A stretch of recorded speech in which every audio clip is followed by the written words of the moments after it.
Muita gente já ouviu falar do Barão de Mauá, que durante o segundo reinado ajudou a abrir as portas para a indústria do Brasil. Agora você vai conhecer a história de um homem que teve a trajetória de vida comparada à do Barão, um pioneiro da indústria mineral, Dr. Antunes. O diretor-presidente do Instituto Brasileiro de Mineração, José Fernando Coura, é nosso convidado e vem contar essa história pra gente. Bom dia, José Fernando. Prazer tê-lo aqui. Prazer é meu. A gente que gosta muito de falar de história, a gente vai conhecer agora o Dr. Antunes, né? Quem foi Dr. Antunes? Nós vamos ter a oportunidade amanhã às 19 horas, na nossa sede da FIENG, no quarto andar, no auditório do quarto andar, lançar a história de um dos maiores empreendedores brasileiros do século XX. Augusto Trajano de Azevedo Antunes. Um homem que, saído do interior de São Paulo, depois de ter feito a escola de engenharia em São Paulo, veio para as Minas Gerais, em 1942. E aqui, há 70 anos atrás, iniciou a sua primeira empresa. Junto com a criação da Companhia Siderúrgica Nacional, da Companhia Vale do Rio Doce, quer dizer, ele chegava nesse momento de virada. Tem umas imagens ali. E num momento assim tão importante da vida econômica brasileira. E esse homem foi, seguramente, o primeiro cidadão do mundo a vencer a chamada aventura amazônica. A Amazônia tinha experimentado, Mara, dois grandes fracassos. O fracasso da ferrovia Madeira-Mamoré e o de Fordlândia.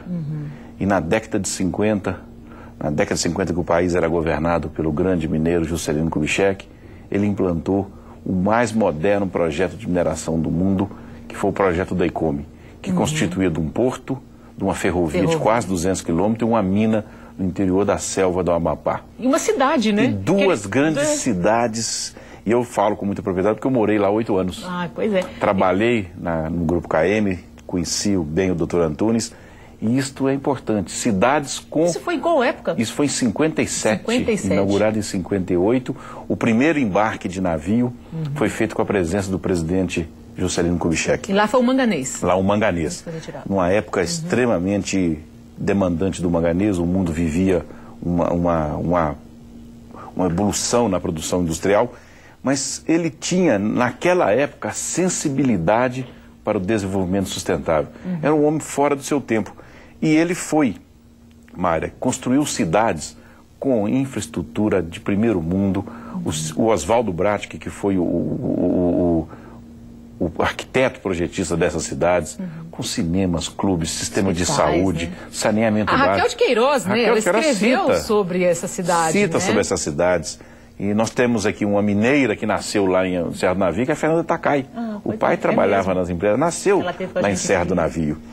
E esta cidade, com tratamento de esgoto, tratamento de água, algo fantástico. Também a responsabilidade social que ele tinha, essa preocupação, que hoje se fala muito, né? E ele conseguiu isso lá. E seus companheiros eram médicos, sanitaristas, amigos que enxergavam e tinham um projeto de valorização, interiorização do desenvolvimento fantástico. E esse homem continuou, sua história não parou. Na década de 60 e 65, ele foi chamado pelo governo brasileiro para fazer uma conjunção de direitos minerários aqui em Minas Gerais e foi o fundador da grande empresa brasileira, que era a MBR, a Minerações Brasileira Reunida. É verdade. Mas não ficou só isso, não. É um homem que implantou fábrica de papel, fábrica de motores a diesel, tinha atividades na área da agricultura e da pecuária, o grupo Swift Armon, entendeu? Uma primeira fábrica brasileira de aços especiais, que era a Aço Anhanguera. E o nosso quadrilátero aqui, ele conhecia bem também. Bem, a vida dele foi toda feita aqui, começou a sua vida aqui. As por isso imagens o documentário foi lançado aqui, né? O documentário é lançado em Belo Horizonte, em Minas Gerais, por essa razão. Porque aqui ele começou e aqui, de certa forma, ele encerrou. Porque ele também, na década já de 80, ele foi chamado para terminar um projeto que ficava parado no tempo, que era a Ferrovia do Aço. E foi com o arrojo do Dr. Antunes que ele, colocando capitais privados com o governo federal, terminou e colocou em operação a Ferrovia do Aço. Assim, pelo pouquinho que eu li da história dele, ele também teve, assim, ele lutava pelo Brasil, né? Então, assim, quando os Estados Unidos estavam junto com ele ali e pensando neles e não no Brasil, ele já pensou nos japoneses, né? Ele teve uma ideia. Queria que você contasse um pouquinho disso aí. Ele foi, assim, o primeiro grande sócio dele foi a Bethlehem Steel. E ele, num arrojo, numa história maravilhosa, o Amapá foi colocado em licitação, ele ganhou, ainda sem capital, mas com arrojo, a vontade brasileira, foi e chamou os americanos. Eu quero ter 51% e vocês estão ter 49%. E diz que a indagação, quem é esse brasileiro para vir dizer isso aqui para a gente? E aceitaram. E na década de 60,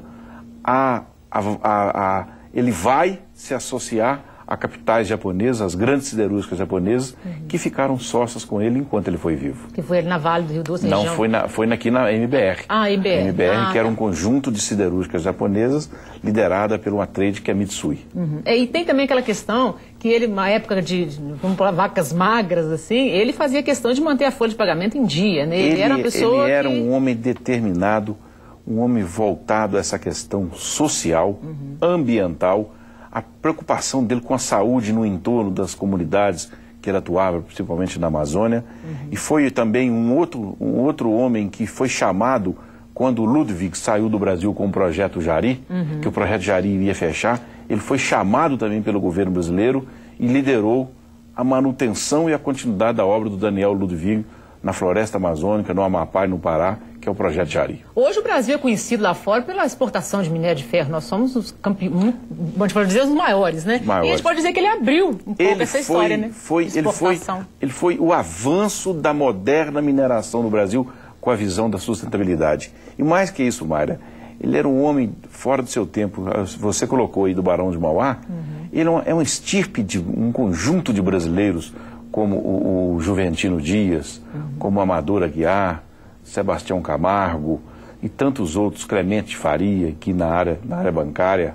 Quer dizer, são um conjunto de brasileiros que fizeram e construíram e investiram os seus recursos no Brasil, acreditando que aqui é o país nosso, dos nossos filhos, dos nossos netos e do futuro. E esse documentário, então, vai ser lançado hoje lá na FIENG, amanhã, né? Amanhã lá na FIENG. Amanhã, às 19 horas na FIENG. E vai estar à disposição esse documentário? O documentário vai estar à disposição, um documentário que tem testemunho de vários colaboradores que falam sobre o Dr. Antunes, resgate de imagens tradicionais, resgata a imagem do Jean Manzon, aquele famoso documentarista que falava muito da Amazônia, imagens do tempo, da vida e da obra de Augusto Trajano de Azevedo Antunes, que a gente disse que era um homem que construía. Então, esse documentário é um presente de Natal aí para Minas e para o Brasil, presente de Natal para Minas, né? E para o Brasil, resgatando a história de um dos maiores empreendedores do século XX do Brasil. Isso mesmo, com certeza. José Fernando, muito obrigado pela participação, viu? Parabéns pela iniciativa, pelo projeto, muito bacana mesmo, viu? Bom dia para você. Eu que agradeço, Mário, um bom dia a todos da Rede Minas. Pois é, gente, o programa de hoje fica por aqui, lembrando das nossas promoções de Natal no Facebook, hein?